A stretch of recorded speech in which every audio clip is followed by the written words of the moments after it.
On the court, he tell us it's the difference between liking the game and loving the game. Don't be a part-time basketball player. Then off the court, he's a really big role model because he's just not a coach to me, he's a dad. Just someone I can call on. Dominique Akins is a special kid, kind of know his family off the court. And the relationship me and him have is bigger than basketball. We talk about a lot of things outside of basketball, and just to see him involved in these last 2 years and what he's doing this year just goes to the testament of the type of kid he is.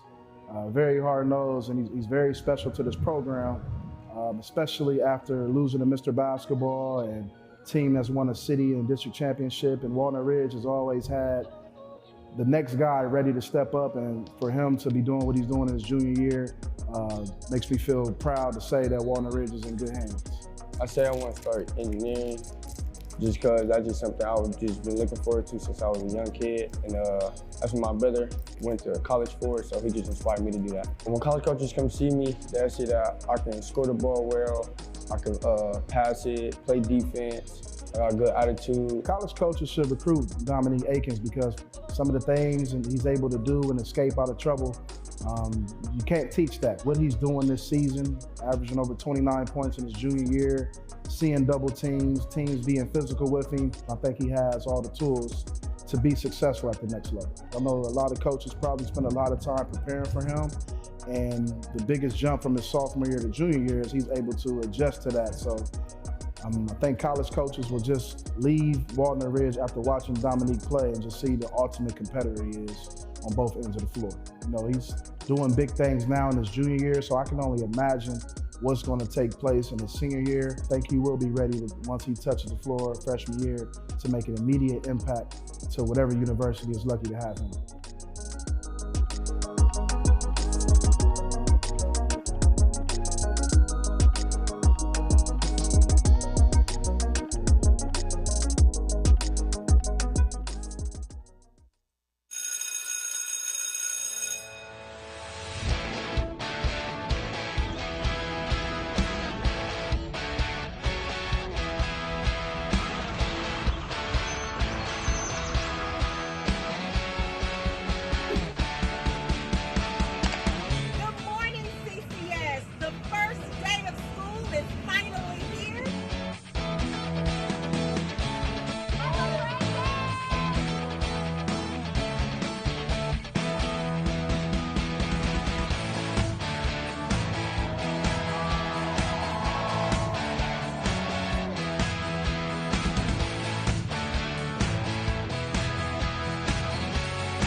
Welcome back, CCS!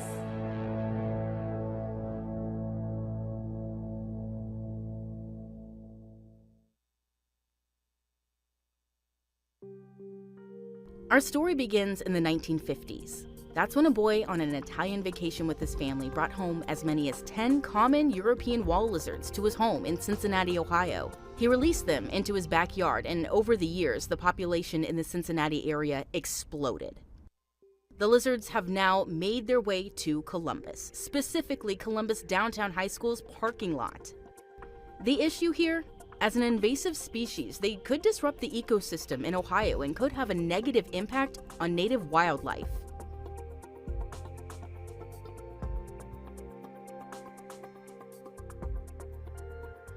With that happening outside, students inside the school jumped at the opportunity to catch and study these lizards, working with Ohio Wesleyan University, the Ohio State University, and the Ohio Division of Wildlife. Mr. Hitoski's junior and senior environmental science classes are taking on the project. They were trained by OSU's Greg Lips and OWU's Eric Gangloff to master capturing techniques and handling practices. This is a unique opportunity. Very rarely do we catch an invasive species before it spreads far out. You know, once it spreads throughout the city of Columbus, we won't be able to do anything about it. But here it's just in one little location. So it gives us an opportunity to try to capture them all and keep them from spreading throughout Columbus and further. And what we've done is we've removed all the vegetation from around the parking lot. And the lizards were very hard to capture when there was all that vegetation. They could hide down in it. So now it's barren. But we've given them ceramic tiles, laid those out all over through here to give some artificial cover, a place for the lizards to hide. And that's actually what they like. They like rock more than they like vegetation to hide in. So we're gonna keep doing this and keep checking over and over again until we're certain that we don't have any lizards remaining here. And if we accomplish that, it'll be one of the very few examples we have of successfully eradicating an invasive species before it takes hold.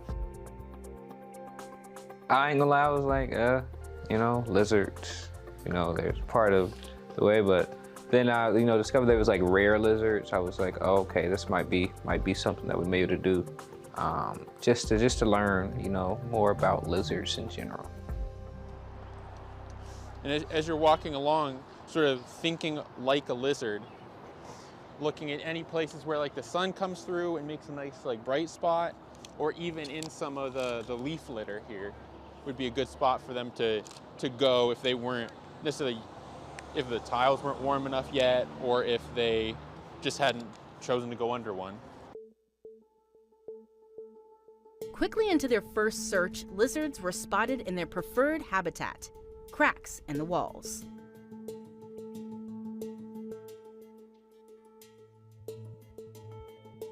Dude, where? You're lying. Oh, look at it from where? Did you get one?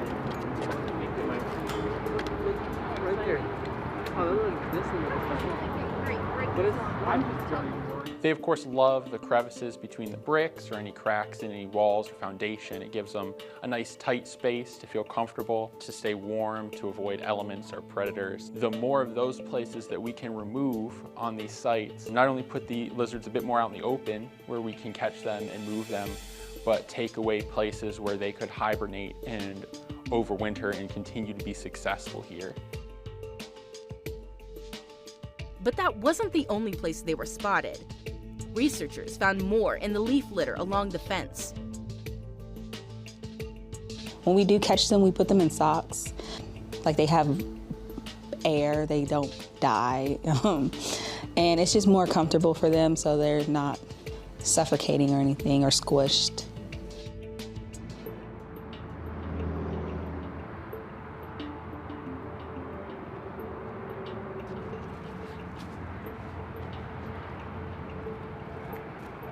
I told you. That was good. Teamwork makes the dream work. That was a good plan. That was a good play. But it was interesting. He knew where his hole Yeah, was. he knew exactly where he was going. Yeah. Oh, that one's pretty too. It's another male. Like, they got like little checkers almost. Yeah, they got a nice design. Don't they? I know. They're really pretty. It's really alive. Yeah, he's really alive. Can I hold it? No, I don't want to let it go of him, but Jump. put your finger out and watch. And watch. You can get to feel his claws here. Watch. Feel the claws on his toes. Hey Caroline, good morning. I hope you can hear me. If you can, if you'll please turn on your camera and see if you can screen share. We just want to do a real quick sound and video check before we go live. Out. Breathe.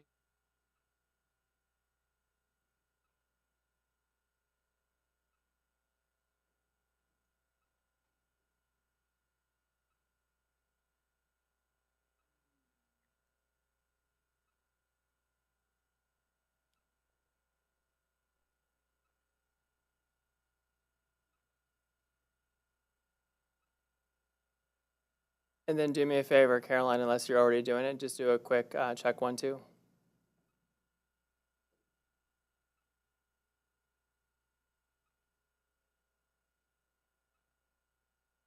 Hang on one second. I'm working with our tech team here to make sure we've got audio as well. One more time, Caroline.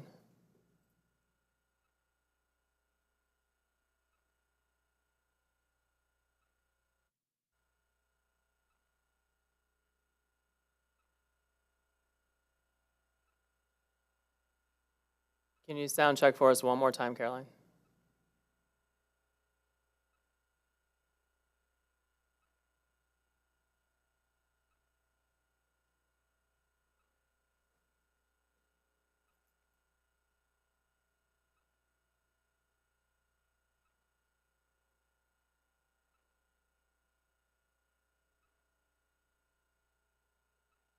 Try one more time, please.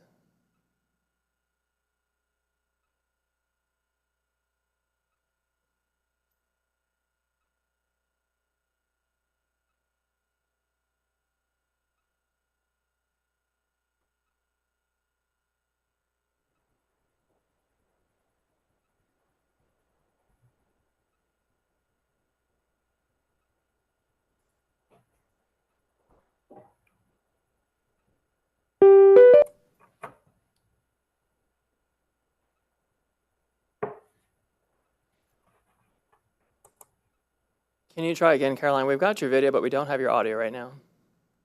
Check 1, 2. Beautiful. Great. I think we're in good shape now. Hang tight one second, then I think we'll be ready to go live in just a minute. Okay.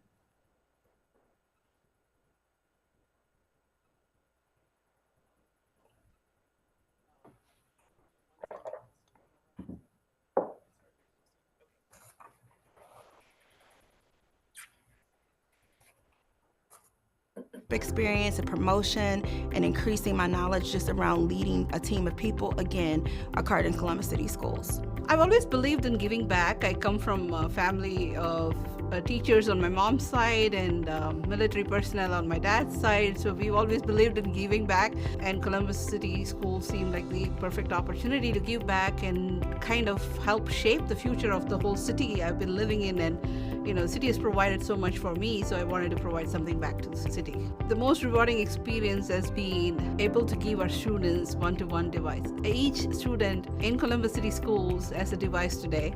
The pandemic affected us all in different ways. We're still somewhat paying for it, social emotional issues for us personally, as well as our families and the families we serve.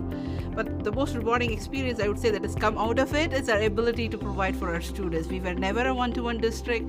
It was part of my dream for 3 to 5 years. We made it happen in 3 months. The leadership intern at Linden McKinley wrote to me and said, hey, this was like Christmas for some of our students. They've never unwrapped a new present. And that, made me tear up. At the same time, I was like, wow, we are able to make that impact. The team worked very hard to make that impact. And I was like, that is what I wanted to tell.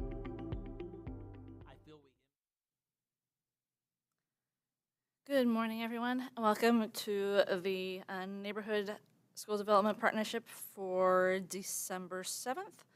We do not have quorum today, so we will not be able to take action on item, but we will make recommendations to the board. So approval of minutes, we'll move on from that because we don't have our quorum for today. But I will hand it over to Alex for presentation. All right, good morning, everybody. So I'm pretty excited to switch things up a little bit today with a presentation to bring to you. So for starters, we just want to, on behalf of our entire organization, make sure we express to the community how much gratitude and appreciation we have for the support of our issue 11. And so with that, the permanent improvement levy that will bring in a little over $60 million a year to really start to, on a sustained basis, deal with the deferred maintenance and the life cycle planning work that we know we really need to be accomplishing in our facilities to be able to keep them up to modern standards. And so today we have a presentation for you that our Sightlines, which is, so the name of the company is Sightlines. They are a Gordian company, so you might see that name show up on the presentation today. We started working with this organization about 3.5, 4 years ago, so this is not something new that we've just kind of jumped into. We've been working with this firm, working on a couple pilot projects, making sure we really had a good foundation for what we think with their expertise and our understanding of the district, how we can put together a successful multi-year capital plan. And so with that, I am going to turn it over to Caroline, and she can introduce her team and the presentation they have for you today on how we're going to recommend moving forward with a multi-year capital planning process. Perfect. Thanks for the introduction, Alex, and good morning, everyone. So happy to be here, and thank you for having us. My name is Caroline Johnson-Wade. I serve as the Senior Director of Planning at Gordian, and joining me today are my two colleagues, Chris Neighbors, who's our Account Executive. He handles your region, and then Molly McGillian, who is an Account Manager and who has worked with Columbus and the district back in that pilot project that Alex had alluded to earlier. So Molly is here to help us serve as data expert should there be any specific questions that we'd like to address today. As Alex mentioned, this is a Sightlines project. Sightlines was acquired by Gordian several years ago. So we're in the transition from Sightlines to Gordian. Gordian is a facilities asset advisory firm that focuses on helping school districts like yourself, as well as higher education institutions, healthcare, hospitals, state and local portfolios. We help to manage that full building life cycle of your facilities and infrastructures. And then specifically for projects like this, we help districts like Columbus City School optimize their capital investments, increase their operating effectiveness. And you may also know the Gordian name. We are the owners of RS Means Data, which is the leading provider of construction cost estimating, as well as job order contracting. So just a little background on Gordian to kick us off. I'd like to welcome you all to interrupt me as I'm presenting about 15 slides today. I'd love for there to be conversation throughout the presentation, especially if that aids in anyone's understanding of the pilot project and what we are hoping to accomplish with Columbus moving forward. So feel free to come off mute and interrupt as you desire. Let's see if my screen will advance for us here. There we go. So our approach to assessments at Gordian is a little bit unique to what the industry at large offers. And I'll talk to this in a few slides so that we get really comfortable with this. But I thought it made sense to first introduce the pilot project to you all, as we're going to use that as the framework to this presentation. So I'm not just here talking to you about how we do it, but I can also share with you what we did and the results of that for the pilot project about 3 years ago. So on the right-hand side of this slide, you'll see the scope of the pilot assessment. So we were looking at just over 600,000 gross square feet of space within your district. The specific buildings are listed right below with their respective gross square footage. And then we also embarked on a more of a modeling assessment of all of the district roofs. So we understood that roofs were a big area of focus, as they should be, across the district, given that some were coming up on their useful life, were past their useful life, and we were starting to feel the pains of that, both from a reliability standpoint, then also, of course, from a funding standpoint. So we wanted to look at that at a high level. But for the pilot project, we did not actually inspect or walk those roofs. For the full scope, we absolutely will be. So just a point of clarification there. So these buildings were picked quite intentionally. We wanted to have a good mix of portfolio space based off of age, based off of the function that they're serving, so who they are serving in your district. And that way we had a good picture of the have and the have-nots, which exist everywhere. But we wanted to make sure that this pilot was going to be a good representation of your portfolio at large. And the goal was to have this pilot accomplished and complete and the data ready for your viewing and for your insights well in advance of your PI levy being passed, so that when it was passed, and congratulations on that, that is tremendous and super exciting, that we would be ready to launch into the full scope and already have the framework and understanding set up for us so that we can march forward with success and confidence in the process. So the way that we approach the assessments, we are going to collect any and all useful data that Columbus has at your disposal. So any studies that you've done, whether it be local firms or modeling, we want to make use of that investment and see what we can gain from that data. We are absolutely part of the core of this project is coming on site and walking all of the buildings as we did for the pilot. So all 6 of those buildings had Gordian staff on site. We walked every floor looking at all building system components to understand what are they, where are they, what's the condition of those building systems, so that we have a really solid inventory of your assets and their need. What's exciting to us is we get the opportunity to partner with advanced engineering consultants for this next round of assessments for the full scope. They are a local firm to Columbus, so we are glad that we will be able to exceed the LEDE requirement that you all have in place for the full scope of space. And they're tremendous, and they're tremendously excited to be part of this project. Number 3 is, I think, a tremendous differentiator for Gordian, and I think a real value add to you all is our supervisor interviews. So it's one thing for Gordian to come in and do steps 1 and 2 to collect all the data, to tell you what we think is wrong, where there is risk, where there's reliability issues, where there's areas that you should be focusing on now and into the future. But it's a whole other thing to get your staff involved in the process too. They are the individuals who are walking your buildings each and every day. They know these buildings inside and out. So we need to absolutely take advantage of that knowledge and bring them into the conversation early and often. So we'll show them the data. We'll tell them what our analysis is presenting. So as an example, we're seeing that this roof is past its useful life. It's 2023 and it should have been replaced in 2020. Tell us what your impression of this roof is. And that tradesman may say, that's about right. That sounds about right. We're overdue. We're starting to get calls for leaks on this roof. I'm agreeable that roof is in backlog. Or they may say, we were just up there a few weeks ago. We feel like we can get 1 more year out of that roof. So we want their knowledge of being on these roofs every day, as an example, to inform this list as well. It also helps to create wonderful buy-in of your staff so that when it's time for these projects to actually get executed, they understand they were a part of this project selection criteria discovery. Then we move into our data qualification. This is easily the most important step in the process. We do not want to get too far into the project before we do a data check with your staff.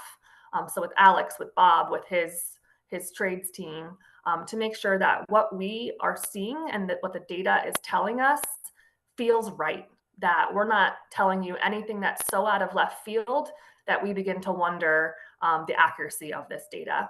So this step is intentional, and we take our time in this step. We want to make sure that all of the kinks are sorted out, that we have great faith in the data before we get too far into the project. That way, when you go to use it in real time, you have confidence in the project selection process as well. And then, of course, we work with you all and the Columbus City Facilities team to develop these preliminary findings, which include portfolio development, project codification, project selection criteria, which I'll talk about more on the next slide. I promise this is the last real eyesore of the presentation. All right, so most assessments focus strictly on the technical portion of the analysis, which is critical. We absolutely have to get the technical portion correct. Most FCAs are detailed like ours and deliberate, but they often prioritize high cost detail over the dynamic action. So when we have this technical assessment, which is all about that walking of the square footage, so going into the additional 9 million gross square feet across your district, we want to make sure that we have a deep understanding of the where and the what, and that's what the technical assessment helps us do. So that's absolutely critical. But the where and the what aren't enough alone to drive project selection or to make the most of the finite resources that are available to you. So that $60 million PI levy that you will be recipients of annually is tremendous. When you think about a 9 million gross square feet portfolio, though, that will quickly start to feel like not enough. And so it's our job in partnership with the district to make sure that we are thinking about how do we fund and how do we select projects most strategically and where you will receive the greatest return on your investment. And sometimes that may mean not investing into a space that's in critical condition. And we'll talk a bit more about what I mean by that in a moment. So it's important that we take the technical assessment and marry it with a strategic approach. We want to make sure that leaders like Alex and Bob have that they take care of the responsibility to ensure that every dollar is invested into your space in the most strategically sound way possible.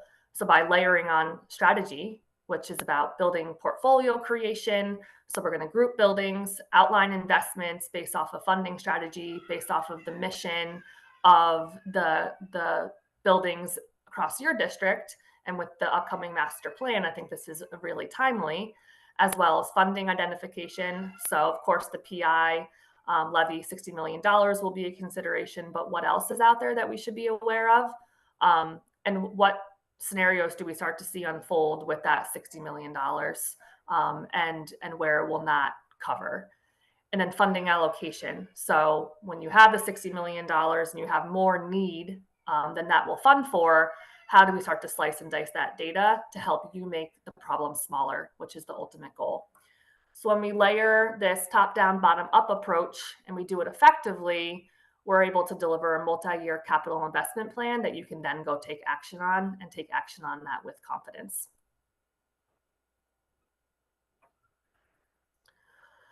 I thought it would be helpful to show you a snippet of raw data for example purposes only.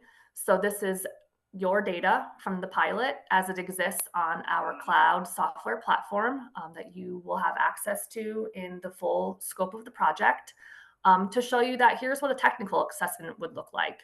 So at the end of the day, if we stopped with just the technical assessment, you would be left with a ton of data, great data. And data is the foundation of it all. We are a data first company, but handing over a database like this to you and then for you to go make decisions off of is challenging. And we want to make sure that while we're handing this raw data set over to you, we're also helping you turn this data into action and insights in a more digestible way. And that action comes in the form of project selection and then funding alignment. So when we turn this data into insights, you start to see takeaways like this. So what you see here is all of that data boiled down to what's the story.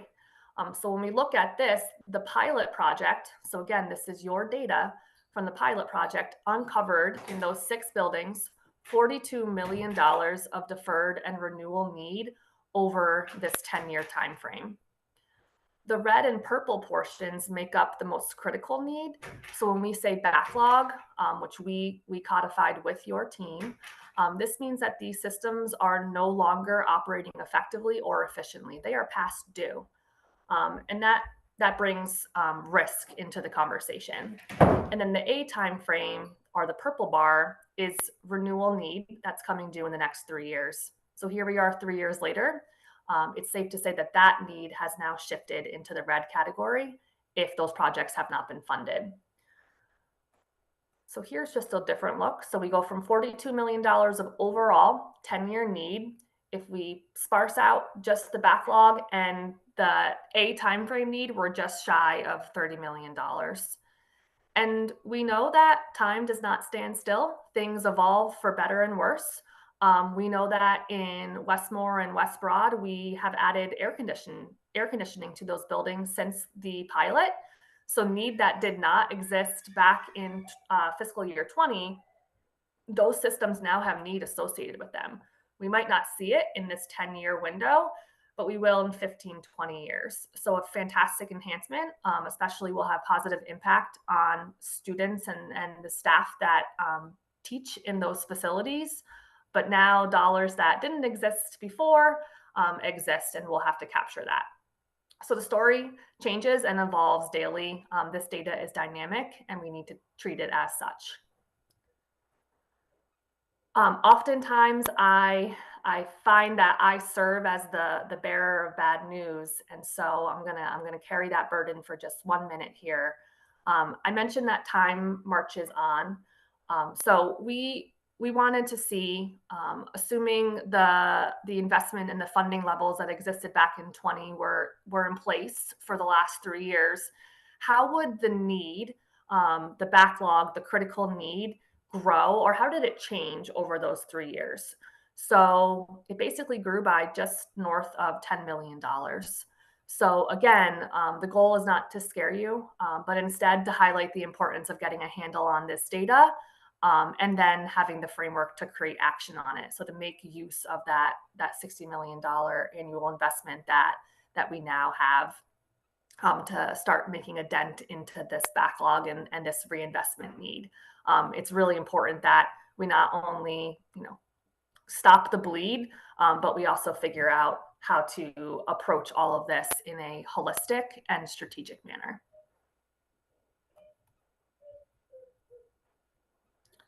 The next few slides just serve as examples to show you how this data can evolve, how we can get into super, super detail, but also the importance of staying high level.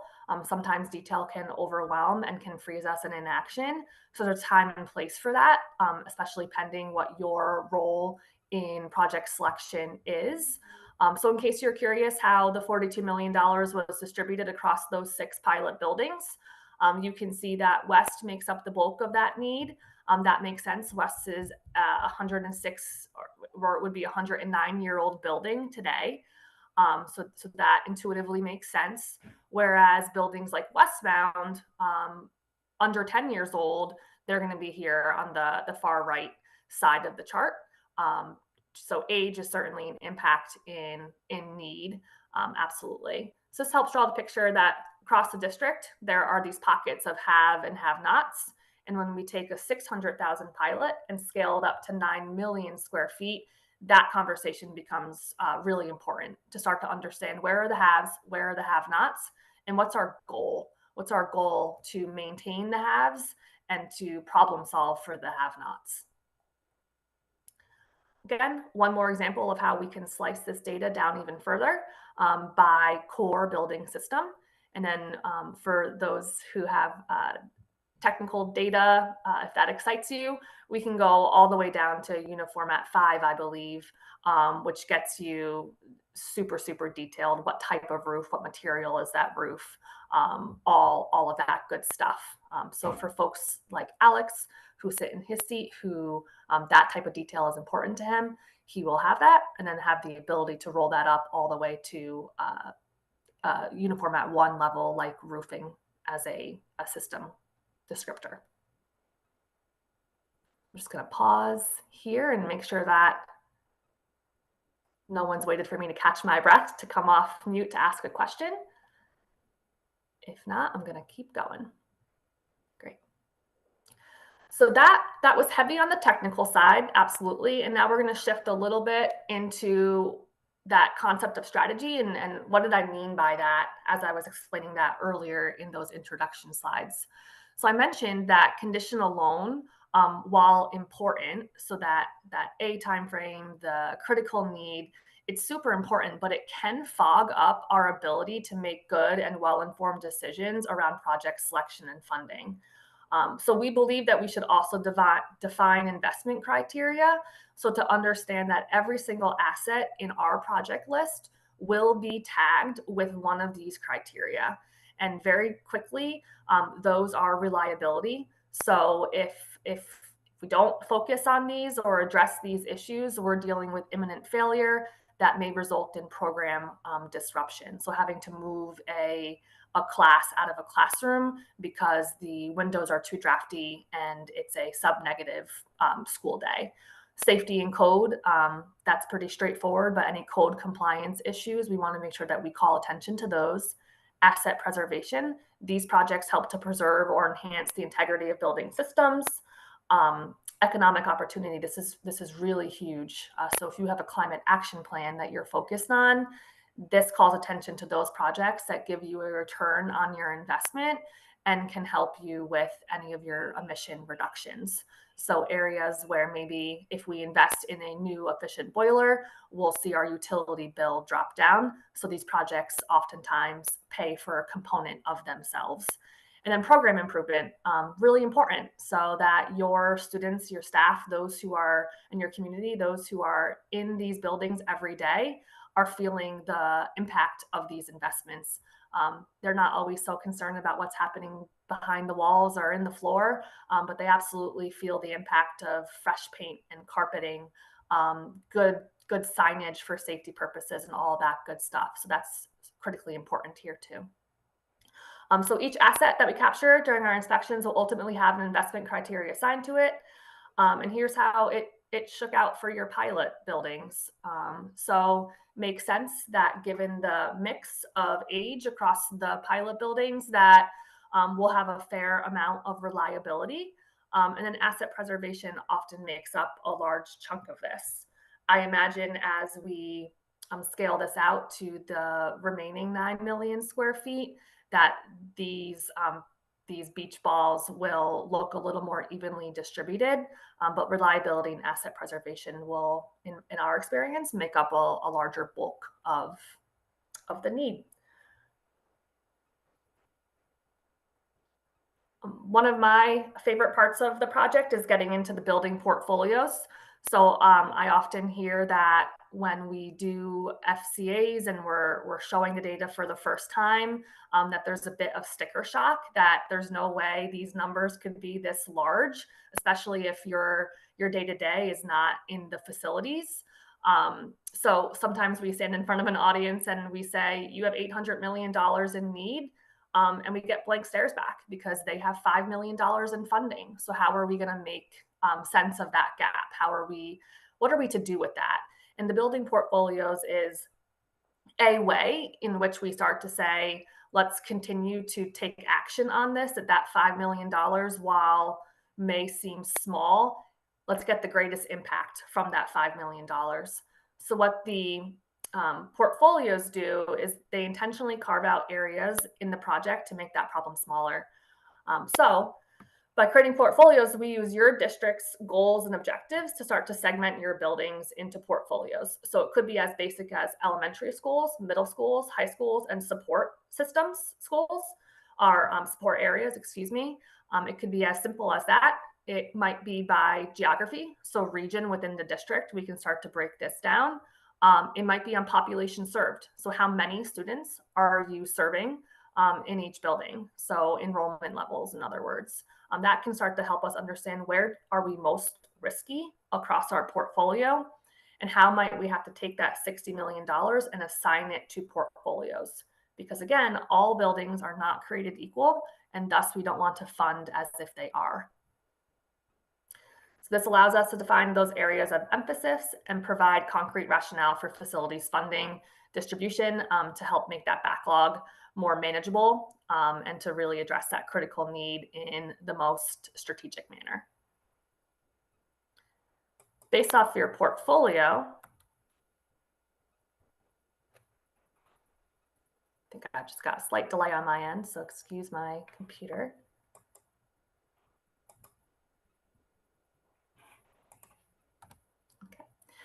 Based off of the pilot project, the portfolios, because we only had 6 buildings, they shook out like this. So we started to see that $42 million of need, we break it out by portfolios, we start to see elementary schools making up the bulk of it, followed by middle schools, high schools, and administrative space.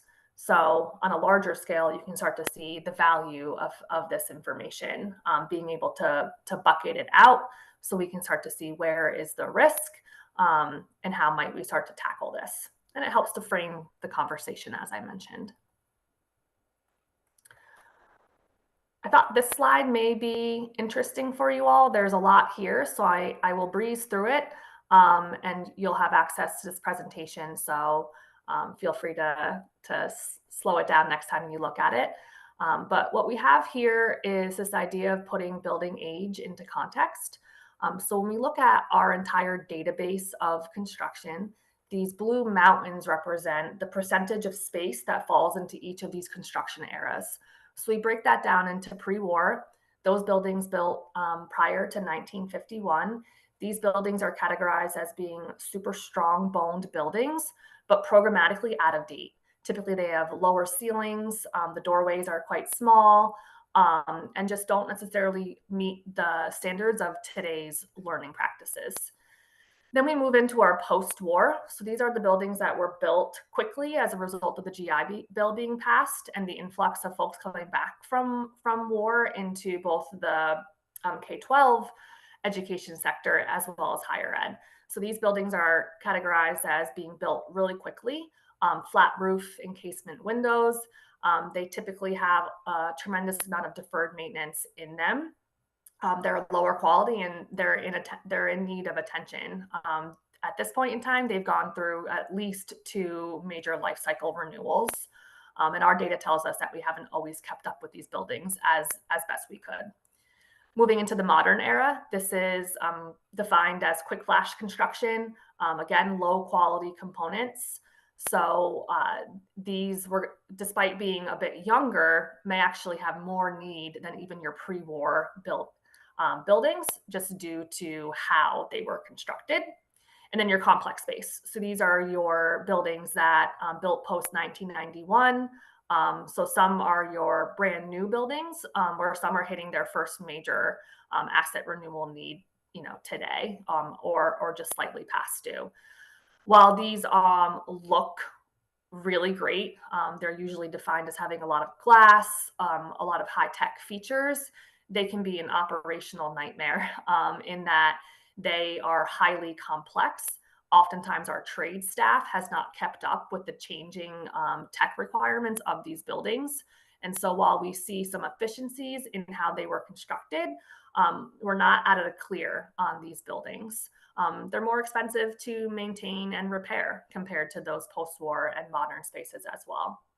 So in those categories, you start to see, we listed out how many buildings the district has in each of those categories, as well as the total square footage in those categories. I'm going to animate in now the total district, so how you stack up against our database of space, which we have, tremendous amount of space in our database. So you fall quite in line with our pre-war and post-war, what we expect to see in a district of your size, and then we have quite this peak in complex space, so 3.2 million square feet here at the district. So that just means that we have to be cognizant that when we start to talk about renewal needs and asset needs being replaced in these complex buildings, that we're not surprised by that. So just because they feel and look new doesn't mean that need does not exist. And just for one more purpose, this is how the inspection, those pilot buildings stacked up against the database as well. So the good news is you're not alone. We know how to talk about these challenges. The opportunity here is how we do project selection. So knowing where we're investing, why we're investing, and some of the challenges that we might face just based off of how these buildings were constructed in the first place. All right. I find that asset value, or it's the inverse of an FCI, if you're familiar with that, is a great way to bring this all together. So what does this mean? How do I take this data and boil it down to one metric to help me feel informed about what condition my building is, and just to have a simple framework to fall back on as your measuring stick of how one building compares to another, or how we compare district to district, portfolio to portfolio. So net asset value measures the percent good of a building. So the higher your number on a scale of 0 to 100, the better repair that building is in. This is defined as taking the building's replacement value, taking out the identified need that Gordian will uncover through our walkthroughs, and then dividing that over your replacement value to get that percentage. So we have 4 buckets here: keep up stage, balance profile stage, catch up stage, and then the transitional gut renovation demo stage or divestment stage, which I think is critically important to pay attention to. The next slide is taking that asset value, those percentages, and this is an example of a larger portfolio. So this is what it could look like when we do the full scope for your district, based off of how we sparsed out the data. So those portfolios, this district decided to focus on the high school, middle school, elementary school, and then they had a renovate and divest bucket as well. So what we start to be able to look at is, based off of portfolio, where are those have and have nots, and what are the decisions we're going to make around those. So in this particular example, this district decided that their goal was going to be, over a 5-year window, to try to move any building that had students in it, so any teaching space, to a 70% net asset value. So any building that had 70% net asset value or higher, we were going to intentionally defer project investment into. But any building that fell below 40%, we were also going to intentionally avoid investing into. It would cost more to bring that building up to 70% net asset value than it would be to consolidate that space. So to move 3 buildings into 1 new building, it would be more financially, it would be more strategic to do that. Or it would be the decision to, quote, mothball that space until we acquire a bond, or a gift would be nice, to go and reset the clock on that building through a major gut renovation. So it's super important to be selecting the right projects, and it's even more important to have the framework to understand when we should not be investing into these spaces. So it's all about bringing the target down based off of your available funding and the condition of your buildings today. So one takeaway from this slide is, not all buildings should be invested into. There's intentionality in not investing. It's equally as important and critical as deciding where to invest. How do you do that? So how do you figure out where I should be investing? Here is a methodology to do that. For assessed buildings, we keep the priorities at the forefront to help create that flexible scoring and the system around scoring. This is used to select projects that align with the district's mission. So there's several different factors that we look at when we're thinking about a project score. And at the end of the day, your assets will have project scores for every single line item, so that you can start to sort on projects that have, say, a 90 ranking, a project score. That means that project has high urgency. We really need to have eyes on that project, where if the project score is a 1, there's lower urgency around that. And we determine those project scores by looking at project category.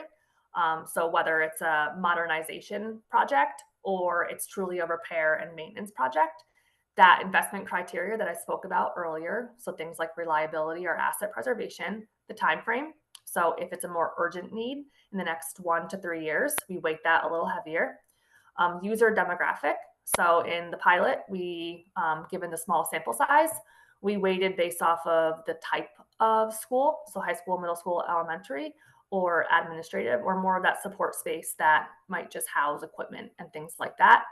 And then we insert a custom score if there's anything that we hadn't covered before that is important to your district, to have a weight in there. So at the end of the day, the intention of this methodology is to move away from conditional loan and to start thinking about projects holistically. So conditional loan will give you a very different list of prioritization. Here is an example of what that might look like for a district who was super focused on roofs. So when we did the project selection methodology, we started to see that it was the middle schools that were coming to the top of the list as needing more urgent attention. So we'll start to see how this plays out when we assess the 9 million square feet. and how the project list and the order of operations starts to fall into place. All right, I have just 2 more slides, and then I'll pause again to see if there's any questions, feedback, comments.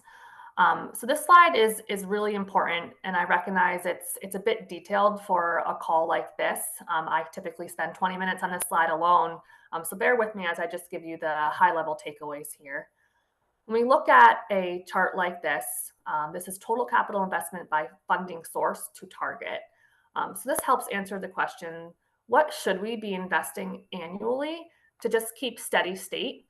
And if we actually want to start to see that net asset value that I talked about earlier grow or improve, what should we be investing to actually start feeling the impacts and to start seeing our deferred maintenance levels come down? So the orange line is that steady state, dotted line is that steady state goal. So if I invest at this level, I start to maintain my backlog.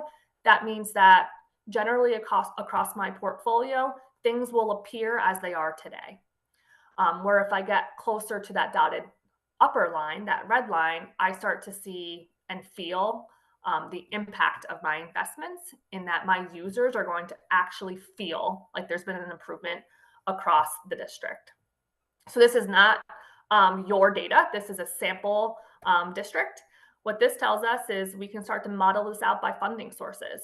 So in the purple bars, that is a scenario 1. If a district was funding $21 million annually, or $212 million across the course of this sample size, we would be at a steady state. However, if we look at the blue bars, which is a more realistic funding level for this district, the gap between the blue bar and the orange bar is your deferral rate. So that's what we expect to see added on to that critical need that I showed earlier in the presentation. So this starts to become really important when we model out the impact of that $60 million that you'll be getting annually. So we can start to show you what, if any, will there be a deferral, and where will that deferral exist? So we can start thinking about, believe it or not, that next levy that we need to keep our heads afloat.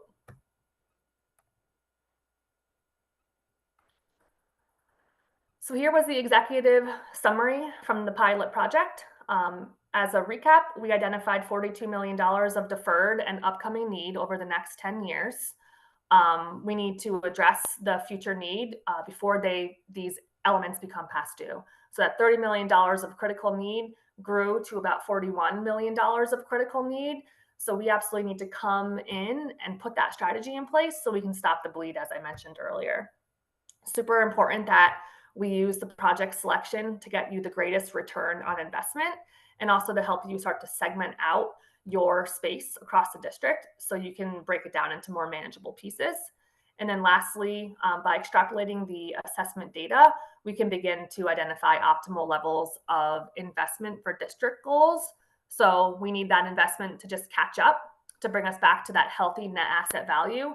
And then we need a recurring funding source down the road to help us keep up, to really to see the benefit of that investment, and then to be investing annually via your operations budget and your day-to-day renewal budget to make sure that we are stewarding that investment wisely. So what's next? Why were we here to join you today? We are seeking to complete the technical and strategic assessment for the remaining 9 million gross square feet to make sure that we can help you invest that PI levy as strategically as possible, to help you identify those portfolios, to tie this back to your district's mission, to help align with your master planning, so that all of those things can march in the same direction and you get the most bang for your buck. All of this data will be migrated into our Gordian Cloud software, so your team will have access to this 24/7. You'll be able to update data in real time, and to keep this database living and breathing. And then, of course, as I mentioned, time marches on. Things change really quickly.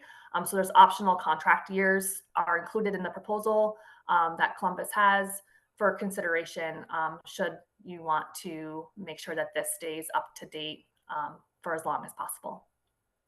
So thank you so much. I know I talked a lot. Hopefully it was informative, and I'm happy to take any questions or comments that the audience has today.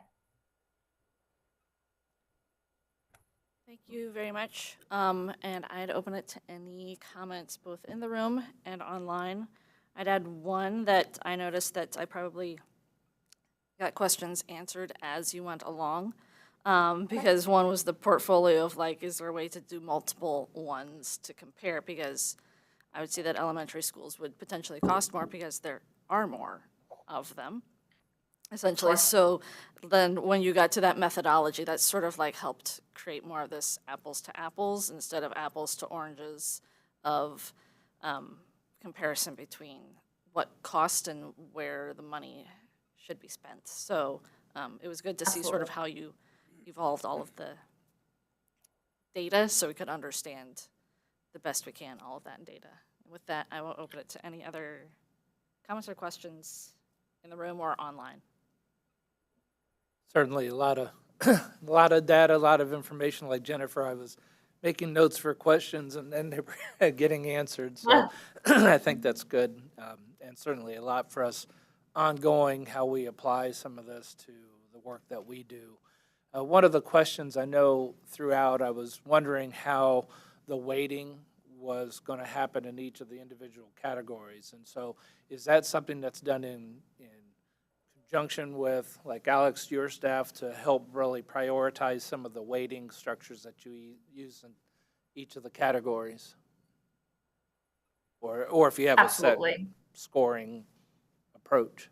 Yes. So we come to the table with ideas and recommendations on what we feel and what we've seen as effective, and then we offer the opportunity for folks like Alex, folks like yourself, to weigh in on those weights. So each district that we work with is slightly unique. So we want to make sure that there's customization and flexibility in how we weight and what that weighting actually is. So where we had high schools weighted as a 3 and elementary schools weighted as a 1, you might say, nope, that should be flipped for our district, and we can do that. So it's absolutely customizable. We want to make sure at the end of the day that all of those weights and what the categories are that we're weighting make sense for the district here. You know, one thing I may recommend is I think there's an opportunity because we just came out of a levy time, and so I think we have some good public input, and I think it may be appropriate for us to make sure some of those criteria items or comments and questions that were raised during the levy campaign find their way into the weighting so we can make sure we can address that so we don't run into, sure, but did you air condition everything? Things that are kind of historically been challenges. So just make sure that that's paid attention to, I think would be helpful. Yeah, I think it's a great comment. So we're kind of just getting our feet under us, obviously, in terms of getting this process started. But one of the things I'd like to see us do is to continue to use Nsdp as kind of that sounding board so we'll have to work with the team and figure out what the right cadence is in terms of like what information we bring here. But I think you're absolutely spot on. Like that's a great thing we should be responding to. One other thing I think just from an organization, kind of a change that I think we'll need to focus on with this work. So when we've been very infrastructure focused, frankly, we didn't ask for a tremendous amount of academic feedback. I'm not sure how much input they can give us in terms of understanding the condition of our roofs and which one should come first. The same with air conditioning spaces. But as we really start to talk about those program areas and where we can make the maximum impact, like we should absolutely not be driving those discussions. And so having our academics teams sitting with us to impact the parts that are really more relevant to them. Yeah, and if you think through in the chart that when we're looking at the investment criteria, that program improvement piece is the one that's going to be more closely related to our families and the students and the teachers. So I think that's one that we can really focus on. We see that huge push right now into the career tech side of things and then the early childhood things. So, I mean, we're aware of those two, but I'm sure there are other ones, and we'll absolutely want to make sure we're in very good alignment with the academics team on that. And my other question, and this may have been answered, is so the initial review, is there a criteria set up, like if we look at that 10-year window, but things are going to keep moving. So if we're past that 10-year window, or we are looking, like how broad are we really looking in terms of that initial evaluation? May have missed that. Sure.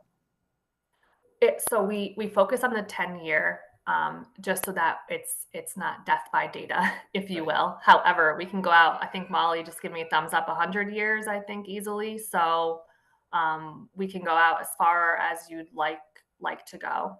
Certainly, we find that 10 years, given the way that master plans typically run, and strategic initiatives typically run, 5-10 years is the standard. But we have flexibility because we have all that data. So it's very easy for us to move that end date out. Yeah, and maybe that's one where you focus on the 10-year, but maybe there's some narrative on that. Maybe that 10 to 15, a lot of public infrastructure, capital plans will look at 15. But even to give a snapshot to everybody who's coming after us, that don't forget in 5 years after you're going to be, right. Here's windfall. The clip. Right. Sure. No, fantastic feedback. Thank you. Yeah, a couple of the things, Jim, that I'd add to that is, so we'll get into it maybe a little more in depth when we get to the contract portion of this, but I also want to make sure that everybody understands, like, this is very much not a one and done. I know kind of, especially in design construction world, right? It's like you just want to cross that box and know that you've finished. So this really needs to be a sustained and ongoing effort. And so we're expecting that we'll complete this work largely in calendar year 24. I'm not sure we'll do a ton of work in 25, so we've talked around like what this would look like on an ongoing basis, but the goal would be to continue this work into the future and look at, maybe like on a 3-year interval, going back and hitting buildings. So like perhaps we do something like a third of our fleet each year on an ongoing basis. So it's the first year hit will be the biggest, but we really do need to look at a strategy or how we would keep this data fresh every year. And then the other big thing that I think we'll always have to keep our eye on, so while facility master plan is not necessarily on our immediate horizon, so I know that conversation will start up again at some point. And so obviously those big projects that would start to look at how we structure buildings differently, and then also potentially taking some of those worse condition buildings, and rather than making these more incremental investments, making those big one-time investments, like we'll have to be very thoughtful about how to integrate that work as well. Is there a way, as we're looking at this data, to also, when we start considering, facilities continuing in operation based on enrollment shifts, how that also, maybe that's part of the portfolio development or approach, but, we don't want to lose track of those kind of efficiencies with the movement of the shift in student population too. Something else for us to think about, right? Yeah, no, it's a great point, right? So we know we've got some utilization challenges across the district, and that's a pretty easy overlay to make too in terms of how we make some decisions. I think we're accustomed to helping with that, so absolutely. This is obviously a lot of data. It's a lot to try to process in the 45 minutes we've been discussing this. But a takeaway question for me is I know we've only done the pilot, but how does Columbus City Schools compare to some of the other school districts, maybe of a similar size, that you have done this type of analysis for elsewhere?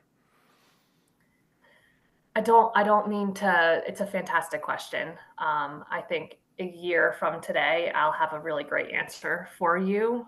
But you're right in that 6 buildings pilot, it's hard to compare. But what I can say is just when I think about the challenges of having more need than available funding is super, super common.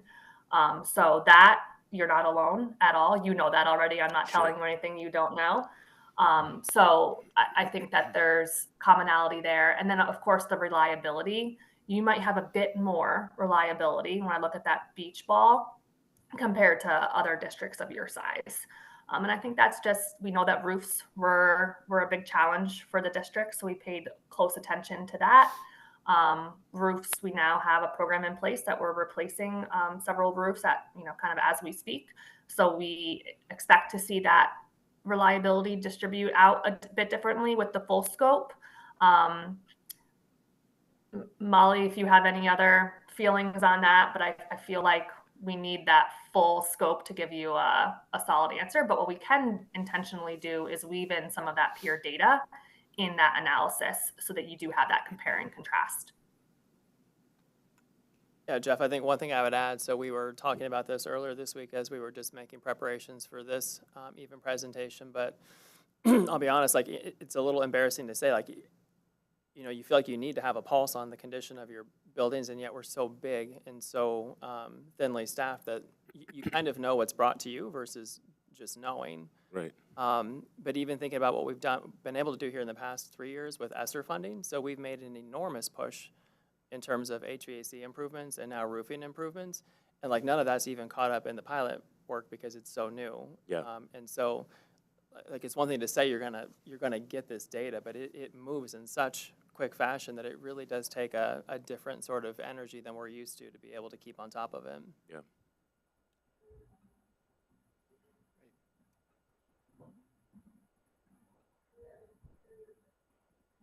Looking forward to it starting. Likewise. Yep. If there are no other comments or questions, thank you for your time. And we look forward to seeing that peer comparison in about a year. Thank you. Thank you so much. Take care. Thank you, Caroline. Absolutely. So I think Brandy's gonna share her screen now and show you the proposed calendar, which is our second presentation item today. So no surprises here. So the calendar for next year models what we've done historically, which is meeting on the 4th Thursday of the month. The only exception being the November-December timeframe, where to avoid the holidays, we're recommending meeting on December 5th, which is the first Thursday of December, and so that'll consolidate the meetings for November and December. So again, full transparency, your first action item, 4.01, will be to adopt the calendar for next year. So with that, we will move to adopt the recommended dates for next year for NSDP. I'll move acceptance of the calendar. Second. All in favor, say aye. Aye. Aye. And opposed, same sign. Okay. Perfect, thank you. Then with that, we will move on to the rest of our action items. Alex. All right, so Bob from my team will take over for item 4.02, which is authority to enter into a purchase of services agreement with Sightlines LLC for the presentation that you just saw. Good morning, everyone. As you saw during Caroline's presentation, this legislation is to support the asset condition assessment, budgeting, and planning work we will be undertaking as a result of a successful levy. Sorry. The district's facilities have not been assessed since 2001, when it was completed by the state of Ohio. We began this process with Sightlines quite a long time ago, in early 2020, with the pilot project that was referenced. And we were very pleased with the body of work that Sightlines compiled and presented, which brings us to today, where we're seeking authorization to enter into this one-year contract with 4 optional extensions that may be exercised upon review of the first year's services. Sorry. We feel this work is crucial to better understanding and prioritizing the vast amount of work that is ahead of us, and that we've selected the right firm for the job. As stated in the legislation, the district has access to and is encouraged to use cooperative purchasing when advantageous. And this is how we're procuring Sightlines through Sourcewell, the national cooperative. Sightlines has stated they will comply with the board goal of 20% or greater LEDE with advanced engineering consultants. That's all I have. Bob, real quick, maybe Brandy can do it. So I know she put together a presentation that at least has the legislation piece so the team can see it here.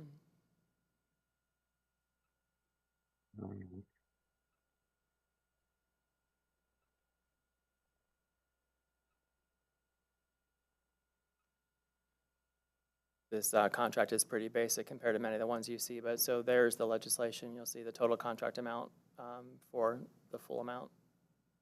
If you want to take over again, Bob. Yep. Total contract $506,520. The other thing I'll point out, so it is not reflected here, but we'll get it updated here shortly. So I did just work with the budget office to make sure. So this will be funded out of the permanent improvement levy. So our new fund code for that is 003-0308. So that is what the board will actually see.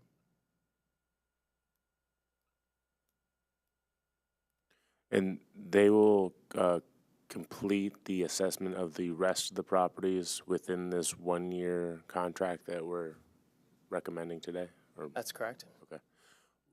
The pilot program started in 2020, and we are seeing, I don't know if maybe, is this the first time this data is being publicly shared, or has this been out there for a while? I was just curious. I mean, it seems like a long time for the pilot to then.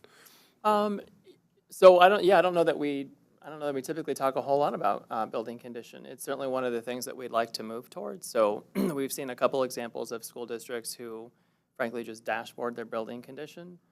The reality is, so the last time our district did a full facility condition report would have been back in 2020, 21, when the Ohio School Facilities Commission did it. And I'll tell you so their data is completely overwhelming as well. But I would tell you that one of the things to be cautious of with their data is they're looking at it from a totally different lens. So the state of Ohio is not concerned about maintaining our buildings. They're trying to come to a determination of whether it makes sense to renovate it or to replace it. So like if you hear us talk about that 2/3 rule, so they're looking at, they've got their A through Z assessment where they're looking at all of the components and they're rating them as satisfactory, needs replaced, or needs work. So you get a 3-score rating. And that's about as deep as it gets. So this is really looking at it much more comprehensively.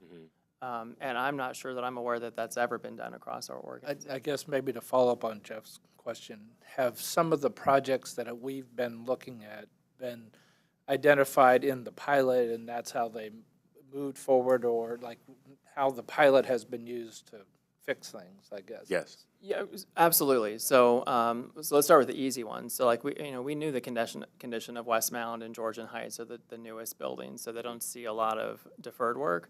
Versus like a West High School, we knew we needed to make major HVAC improvements, which we'd actually already made at the time that was done. We know we've got major roofing issues, window issues, masonry issues. So the roof and the masonry actually got completed this summer. Westmore Middle School still needed its HVAC upgrade at that point. So absolutely, yes.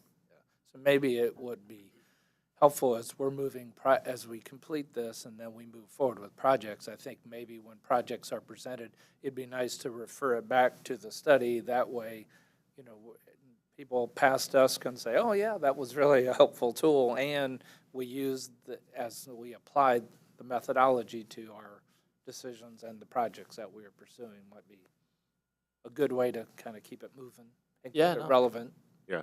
Great Agreed. feedback. Yeah, the data is great, but if we don't apply the data to our decision making and ultimately what we do, then it's not really. Yeah, and the worst case, if we would say, yeah, let's do something that certainly the report said, wow, we should have done something else. And right. Public won't like that very much. No, that's right. That's right.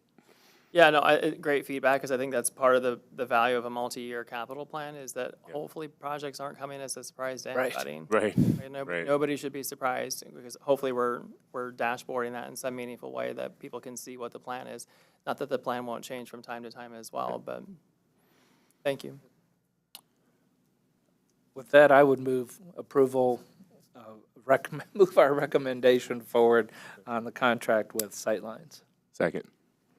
All in favor, aye for the Aye. recommendation? Aye. Aye. Opposed, same sign. Okay.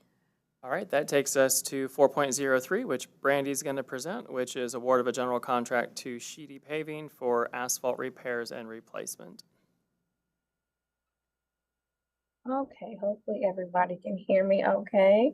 Lori is out of the country, so I will be presenting on her behalf. We will go to item 1, which is copy of the advertisement. This is the short ad that is placed in the dispatch. We have the large advertisement that is posted on the district website as well. Item 2, pre-bid meeting agenda and sign-in sheets with background information listed. Item 3, bid tabulation that shows Sheedy Paving Incorporated as our low bidder. Legislation for $1,412,591. And we need to update this to add the new fund code as well. We have the working general contract, item 5, and LADE Form A signed by Terry Wise. Sheedy will be utilizing Bridges Brothers Trucking to meet the 20% LADE goal. Do we have any questions? No, and I'll note that the Technical Review Committee did review the contract and proposal and approved it to come to our group, so. And I'll just add in, so the plan is to touch 13 sites through this contract. So just to give some context to that $1.4 million. So, got any questions? Nope, I was going to say, so motion to recommend? Yep, motion to recommend. And I'll second. All in favor, say aye. Aye. Aye. Aye. Second, opposed, same sign. So recommendation approved for 24019. And we can move on to 4.4. Great. I'll hand it over now to Kurt, and he will present 4.04, which is award of a general contract to Johnson Locks Construction for the Scottwood Elementary School renovation project. And you might remember, again, just for some context, so this will be our second project that we're intending to renovate for summer 2024. You saw Mifflin High School at your last meeting. All right, thank you, everybody. Yeah, and just to provide some kind of context of what will be included in the Scottwood classroom reset, it'll be a new flooring throughout, new paint throughout classroom and corridors, new casework in the classrooms, new furniture throughout, and audiovisual technology upgrade throughout also. So we got quite a bit of work to do this summer. So let's get into it here. Here we have some pictures of the current, couple current classrooms at Scottwood. So as you can see, a little outdated, in need of a reset. And here is the cafetorium, also a little outdated, but just to give you some context of what we're currently working with there. And next is our the layout for the classrooms or the casework. As you can see, all the new casework going in there. So we provided, I think, 4 options for the layouts. We had some staff engagement, and then they all voted on this as the layout for the classrooms. So here is the color palette. So this will be kind of the look and feel of Scottwood after the reset is complete. And so here we have, this was a job order contract through Gordian with a fixed price of $2,545,312.30. So this is Gordian's proposal. Gordian does a great job on their proposals. They break everything out by line item, and then it just rolls up to the total. But they're very clear and concise, so it's very easy to see where the dollars are spent. And we'll drill into one here. So we'll go into carpet flooring just to give you an idea of kind of the detail that they provide. So again, that's helps us tremendously know where dollars are being spent. And so this is the scope of work, detailed scope narrative from Johnson Locks, who's the general contractor on the project. So not only do we have a line item proposal, we have a detailed scope of work. And then on to our legislation. Again, the total amount, dollar amount there, and it's coming out of Life Cycle Renewal Fund, just a little over $2.5 million. And lastly, we have our LADE form. They've done the 20% there, and it's been signed by Terry Wise. So we are good. Any questions? No, likewise, this contract was reviewed and recommended out of the Technical Review Committee. Said maybe just add, so different building type than Hamilton STEM that we renovated summer 2023, but I would say that the results will be comparable. The building obviously will not look the same, but in terms of the end result, comparable in terms of basically resetting all the interior finishes. As Kurt mentioned, it'll also have furnishings, which is going to be your next piece of legislation, but the building should look very new, different when students return. It kind of falls into the program improvement of the investment criteria. Yeah. Side for sure. With that, I'll move to recommend. And I'll second. All in favor, say aye. Aye. Aye. And opposed, same sign. With that, 24016 recommended to the board. I can move to 4.05. All right, great. you. Ansley will take over this one, which is authority to purchase furnishings from Verco Incorporated. And this will be for Scottwood Elementary, Westmore Middle School, Ridgeview Middle School, Mifflin High School, as well as other academic facilities as may be required or requested. Good morning, everybody. So as Alex said, this is 24020 furnishings at multiple sites. We're mainly looking at 4 sites to do full furniture replacements in. Those sites are shown here. So Scottwood Elementary that Kurt just talked about will be getting all new furniture to complement the renovation. Mifflin High School that we talked about last month will be getting full furnishings to complement that renovation. And then we're also going to go into 2 middle schools, Ridgeview and Westmore, to just reset the furniture. There will not be an all-encompassing renovation, but all of the furniture will be replaced in those buildings. This will come out of that standard district catalog that we worked with our administration team on developing last year. So just wanted to kind of do a refresh on that. This is kind of an example of one of the layouts that's shown in that catalog. The catalog goes through 6 of these options. Teachers can either choose an option as shown, or they can modify it as they need to fit what they're trying to do in their own classrooms. So this is an example of option 1 layout and an option 4 layout. Finishes are standard. That's shown in the catalog here to try to get a nice, consistent furnishing package across the district. These are some of the layouts for the particular schools that we're doing.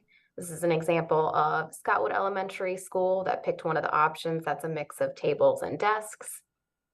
An option from Ridgeview Middle School. This teacher chose one of the all desk options. And Westmore Middle School, they chose an all table option in this particular layout. So as we finish each school, Verco is going to be providing a proposal for each site.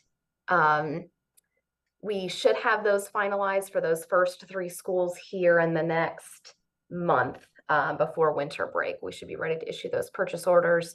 So they'll issue a proposal, we'll issue them a purchase order that matches that proposal for each building. We are seeking to legislate this as a not to exceed $4 million. At this point, we don't believe our 4 buildings will come to that total. We're looking at closer to 3.5 million for those 4 buildings. Our hope is to seek that additional legislation to allow any of our buildings that have leftover funds that they're seeking to furnish classrooms that we could use this. It'll be pre-boarded. They can just reach out to Verco, get a purchase order cut from that catalog. We seem to find that furniture is one of the big things schools will try to use their budgets on at the end of the year if they have money left over. And as a building leader, they're a little bit busy to go through the whole boarding process, understand who to reach out to. So our hope with the district catalog is to give them a finite, easy to navigate catalog that they can select from. And then with this additional purchasing authority, they have a really clear path to high quality furnishings that are standard across the district. Our LEDE form is not complete as we don't have those proposals complete. We will not meet the 20% goal on this project. The bulk of the purchase is the furniture. So there is a limited amount of subcontracting that we have an opportunity for LEDE. We are actively pursuing LEDE furniture installers, and we hope to at least use them on the 2 middle schools where we're not contingent on a full renovation project. We have the whole summer to kind of build relationships with those LEDE vendors and also utilize LEDE vendors for dumpsters.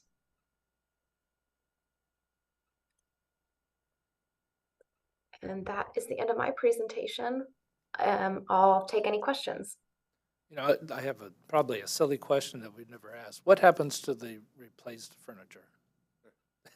Yeah, like what do we do with it once we replace the owner? Is it salvaged? The old furniture, yeah. So if it's still in good condition, it'll go back to the warehouse. If it has seen the end of its life, it has seen the end of its life. Got it. What do we do with the furniture when it's warehoused? I mean, is it going to be repurposed at some point or somewhere else? How does that typically work? Yeah, so at the district's Hudson Distribution Center, there is an inventory of furniture that buildings can come and pick from if they have need for, like essentially swap furniture is what typically happens. Okay. Or a building adds a classroom that, they had a classroom that was empty, or they've added more students and they're short on furniture, so. Gotcha, okay. Yeah, so all the, anything that's salvageable gets harvested back by our internal teams and brought back to the warehouse. Everything else, we ask specifically to have turnkey removed. Otherwise, it's just one more task that we need to accomplish, so. And again, this was reviewed and recommended from the Technical Review Committee. All right, so with that, I will move to recommend. Recommend. And I'll second. All in favor? Aye. Aye. Aye. Aye. And opposed, same sign. And with that, recommendation approved for 24020. And we will move on to the final one of 4.06. Thank you. So this one will be Ansley again, and so this is authority to purchase equipment from Landscape Structures, and this will be for our playground upgrades at multiple sites that'll occur over summer of 2024 as well. Thank you, Alex. As he said, this is for 24010 playground upgrades at multiple sites. This is building off of work we started last summer where we did playground replacements at, I believe, 12 sites. So this is our proposal. What we're doing different this year is instead of including the equipment in the bid package, we're recommending to directly procure that equipment from the manufacturer as a cost savings. So this is our proposal from Landscape Structures at a fixed price for that equipment of $1,629,892. And that will get us 6 5 to 12-year-old play sets, which will be going at Forest Park, Gables, Hamilton STEM, Lindbergh, Valley View, and West Broad Elementary School. This is a rendering of West Broad, but it's our standard playground, so all the play sets will look like this. And that will also get us 7 pre-K sets, or sets for 2 to 5-year-olds. And those will be going at Cassidy, Como, Hamilton STEM, Wyland Park, West Broad, Westgate, and Windsor STEM. Again, you see that legislation here for $1.6 million. We're planning to fund this through ESSER to kind of spend down the rest of our ESSER money and also have our life cycle renewal fund code. We do not have an LEDE form on this as it is purely equipment from the manufacturer. There is no opportunity for LEDE. There will be an upcoming bid package that you see early next year come through this committee, and there will be opportunity for LEDE on that, which will include the install of the playgrounds, all the site work, landscaping, and site accessories that go to kind of complete those playground projects. And that is the end of my presentation. Ansley, I know we had talked at the Technical Review Committee about the savings that we realized with the direct purchase. Can you talk about that for the group, the larger group? Yeah, so based on what we paid last year, we were budgeting a little bit over $2 million for the equipment. So we were very pleasantly surprised to see it come in under $2 million and actually at that 1.6. So we did realize quite a bit of savings based on what we saw last year versus this proposal through our Sourcewell contract. Always good to hear those stories. So. Yeah, one other thing, Ansley, I don't know if you know this off the top of your head. So the primary sites, I'm assuming, are all one-for-one replacements, essentially? Yes. But probably not the case for the early childhood sets, right? Oh, correct. Yes. So Cassidy, Como, West Broad, Westgate, and Windsor STEM are sites that do not have a pre-K set now. So we would be adding that set to support the pre-K program that is already at that site. And Hamilton and Wyland Park would be replacements of outdated sets. Just like as we start thinking through like condition assessments, like those would be program enhancements. And so what's happening is as there's the push to add more early childhood across the district, where there are classrooms that can support it, it's getting put in. But sometimes the other things that go with it, like an exterior playground set, has never happened. And so it's nice to be able to dovetail these projects together to make sure we're fully serving students' needs. Sure. Yeah, great. And again, this project was reviewed and recommended from the Technical Review Committee. All right. So with that, I will move to recommend. I'll second. All in favor, say aye. Aye. Aye. And opposed, same sign.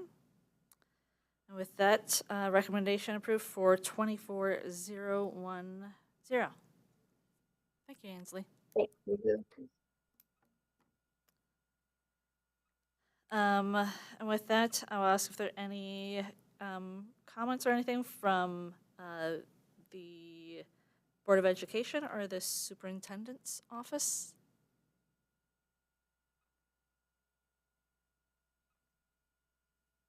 And with that, I would say motion to adjourn. I'll second. Sure. Let's adjourn. We are adjourned, and have a great holiday season, everyone. Great. Thank you. Thank you.